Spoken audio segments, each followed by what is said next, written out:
So today we'll be talking about, let me say, sacrifices, offerings, and sin. So basically, what does it mean to sacrifice? See, in the old law and before, in the Old Testament, before Yeshua came and saved us and died for us and laid his life for us, you could only be saved by the sacrifice of blood.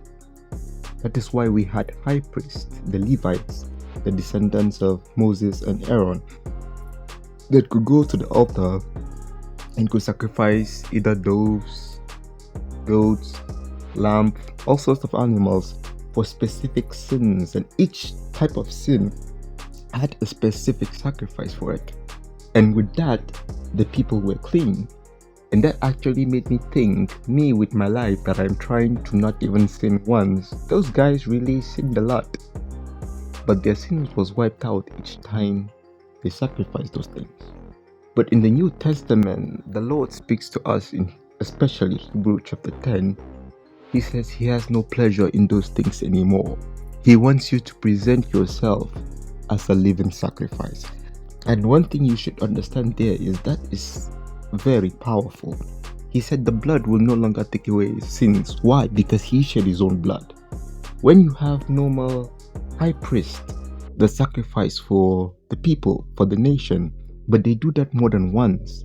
But the Lord did it once, and he cleansed the sins of us all.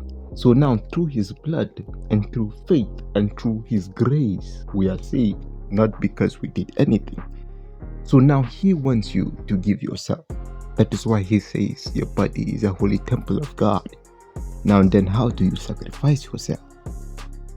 By negating your pleasures.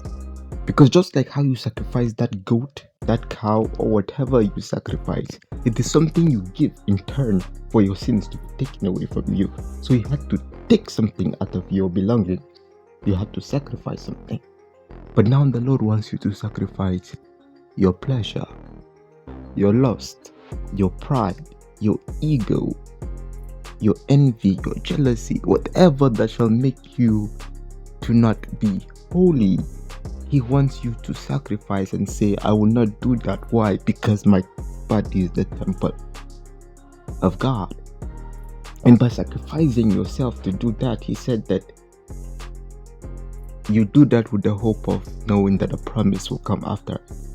That is why when you fast, you sacrifice your eating for, I don't know what amount of time you do it, but until the appointed time.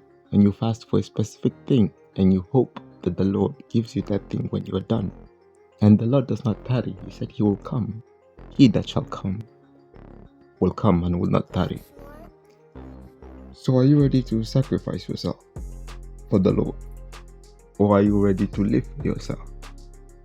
For he that shall live for me will not see death, but he that shall live for himself will die.